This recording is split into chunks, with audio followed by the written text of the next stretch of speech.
So tell me something, because I absolutely want to know. Has the King's Landing mob calmed down since Thursday, or are the pitchforks still in your hand? Are you looking for people to take your frustration out on after a dismal Thursday? Not just for me, not just for you, but for Miss Lippy too. As I mentioned yesterday on a Dave and a Dan, a show that you should definitely check out. A lot of good times on that show. People seem to be enjoying it. Everybody on Thursday, remember, 75% of people who enter bets click the word over. 75% of people got waxed on Thursday, unless the only way you really came out on top is if you took my flag plant player of the year, James Cook, who now is halfway already, right on the borderline of the touchdown end zone. Twice he scored rushing touchdowns. We're 2 away from our 3.5 guarantee. You want that money? You just laugh your way over 3.5 touchdowns for James Cook's season-long bet. Think we're going to hit that one? Yes, we are. But other than that, they really raked our chips off the board like it was a roulette 00 type of night. And I know, go ahead. Go ahead. There's going to be 9 comments that say, no, I won everything on that. I had James Cook 3 touchdowns. Did you see? They shared my receipt on BR betting. You never had that ticket. You never had your car. But maybe you will after this weekend, because we're on to Sunday, week 2. I looked at the whole deli order. And last week, you got mad at me for not giving it. This is how it works. Like I said, damned if you do, damned if you don't. I didn't give out many spreads and money lines last Sunday, so that frustrated you guys. So then what happens on Monday? I'm like, yeah, the Jets are... How can you do? You're the worst. Damned if you do, damned if you don't. So I will show you some money lines and spreads and weasel those into the bets that I like. Rather than say, oh, here's a spread that I like, I'll show you one and say, here's a spread you shouldn't like. And look at some of the ones that I have on the screen right now. This is what every last Dan, every last unlucky guy you know in that group of sports betting friends, I know you have that group chat where it's just parlay central. It's almost like a one-up to see who can put in bigger parlays.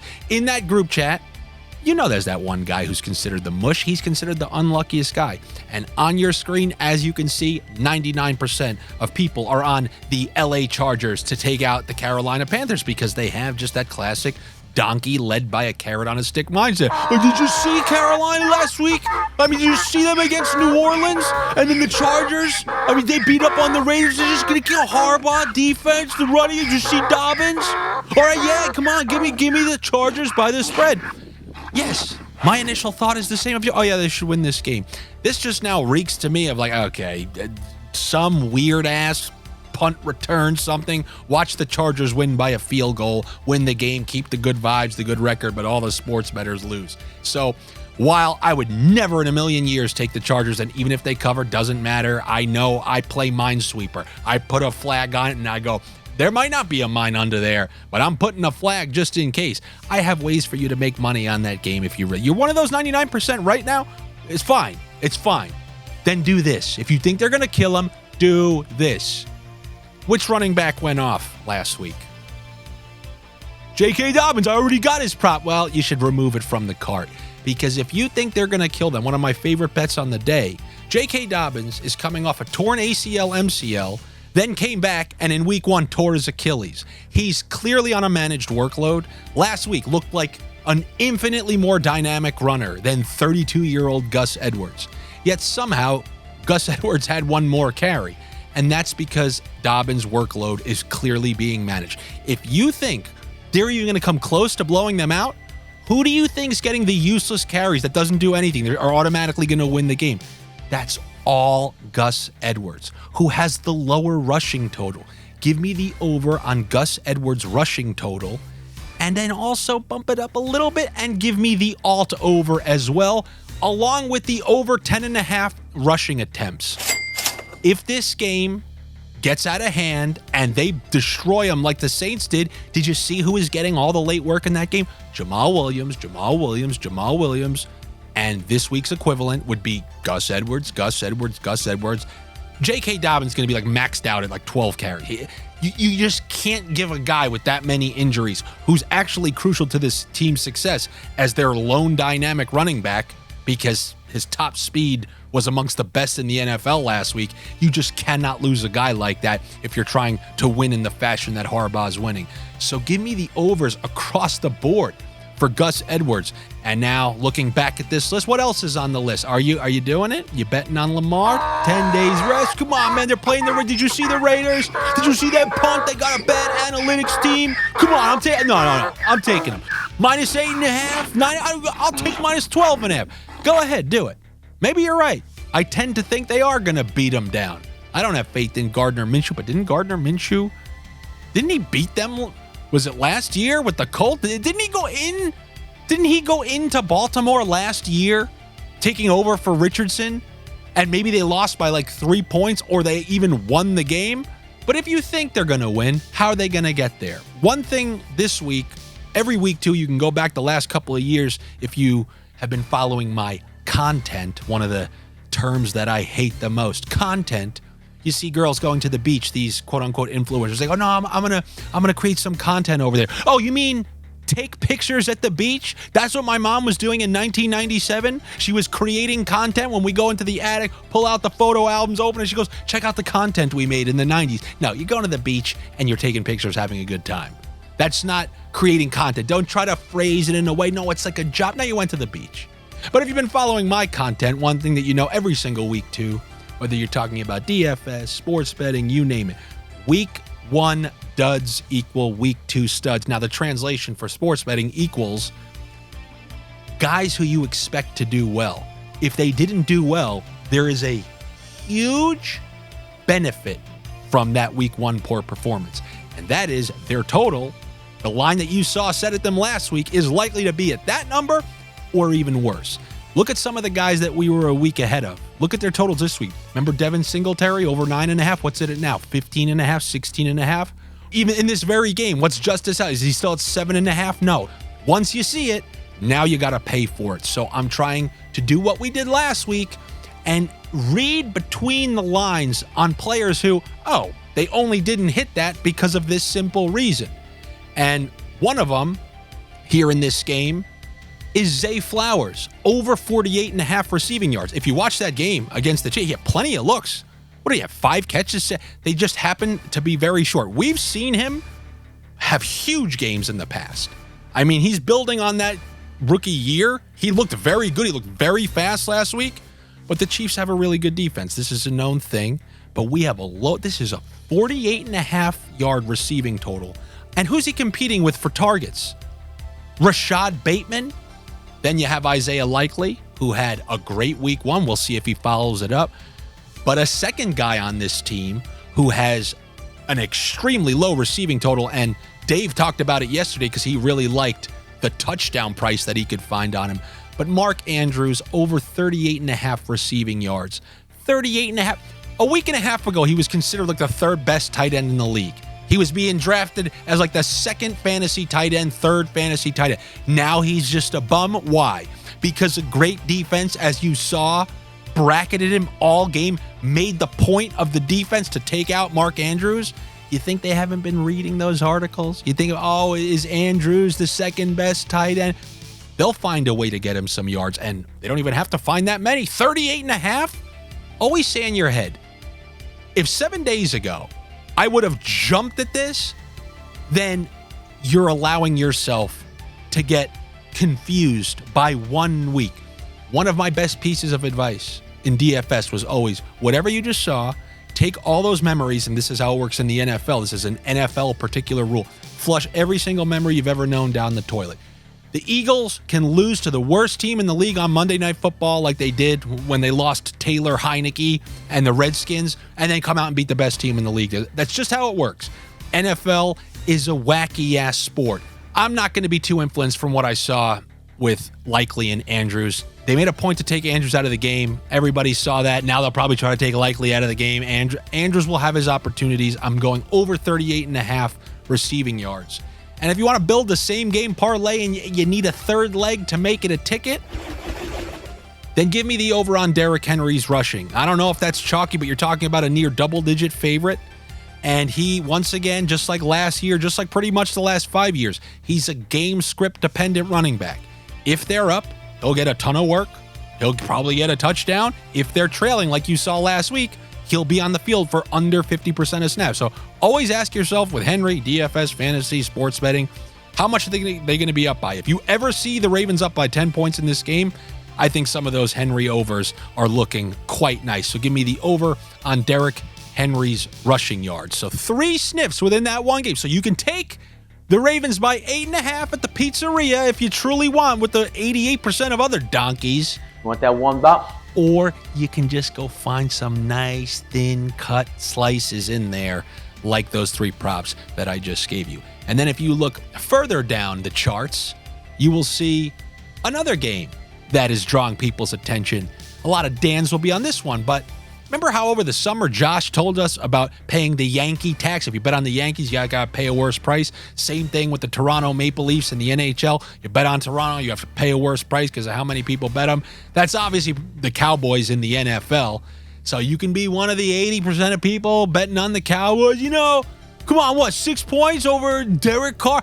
You know what? There are not many times I'm going to agree with a Dan, but I don't care. I'd rather be a Dan than bet on Derek Carr. I'll tell you that. So if you want to take them, I'll sign off on that. But following the week 1 duds equal week 2 studs template, I want that over on Chris Olave's receiving yards in a game where New Orleans is likely to be trailing. If you kind of look at the spread, then it's going to be Olave who's going to have to dig them out of it. You know, Rashid Shaheed is kind of a deep threat.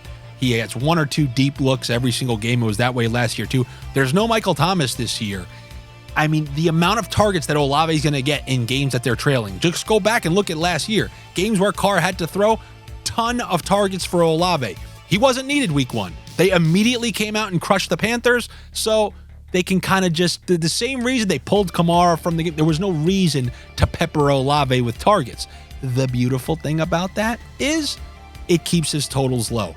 I promise you, if he has a good game this week, that's going up to 68 next week, 70 or something like that, because he is one of those types of receivers. So give me the over on Chris Olave in the upper 50s. Absolutely, I will take that one. Winner. And then let's go to the game of the week that I learned. That's what they call I always called it the quasi primetime game, the 4 o'clock game that's national and everybody watches. Or I guess in Hawaii, like the 10 a.m. game. And that's the Chiefs and the Bengals. Usually this game happens later in the year when the Bengals have found their stride. And probably a lot of people, as you know, are going to take the Chiefs. And I do like a spread in this game. I don't know if your pizzeria takes it. Does Rose's Pizzeria take it? No. The last 50 years, if you want a pizza, you call in. You know, we got the number. You've seen it. You know, you call in, you get the pizza. Do they take first half bets there? No, it is cash only. We don't do nothing technology yet. Because if they do, I'm going to take the Kansas City Chiefs minus 2.5, because if you look at how all these games played out, 3-1 record Burrow has against Mahomes. Every single game been decided by 3 or fewer points. You want to know what else has happened in every single game in Kansas City? Every game other than one that they've played.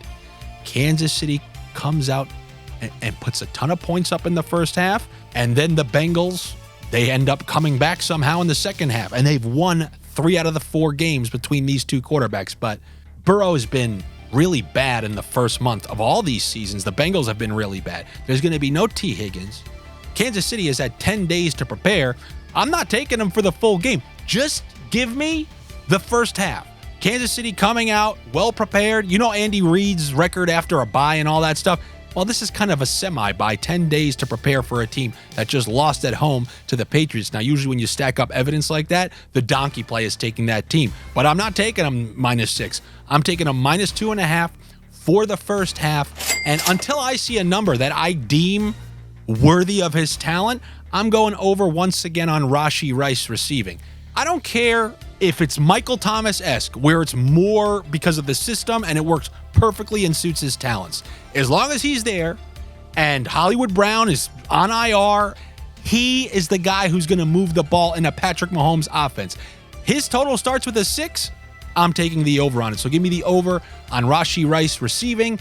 And then just like we did that opening Thursday, give me a same game parlay with the alternate receiving total for R.Rice and the Chiefs to win the first half. How do you like that for a little same game parlay to wet your beak? Don't worry, the Pirate Parlay is coming. But first, We got to talk about the night game because one of my probably my favorite or second favorite pick is in this night game, and right in line with the week 1 duds equal week 2 studs, my guy Tank Dell. Don't you think that but he's a number 3 receiver. Him and Nico Collins were getting a ton of air yards last week. He just missed out on one catch that would have made him had a huge day. He has a fantastic connection with CJ Stroud. It was Diggs running all these 8-yard dinky routes. You can go see the air yards for all 3 of those receivers. I'm not worried in the least for Tank Dell. The minute he has a high yardage game, his totals go in mid-60s and stuff like that. It's never going to be good again. I need to cash in while these things are affordable. You know, like when you go look for a flight and you go, no, wait till tomorrow. And then you're furious forever because you'll never find that price again. You had the one way for $129. It's $235 now. And now you keep waiting, thinking it's magically going to go back to the $120. It's never going to go back to the $129 as soon as it's seen. So as soon as we see it and sniff it, that's the last you'll see of it. It's like that girl on vacation, that one that you went back to that vacation spot the next year, hoping she'd be there again. She was never there again. You never had your car.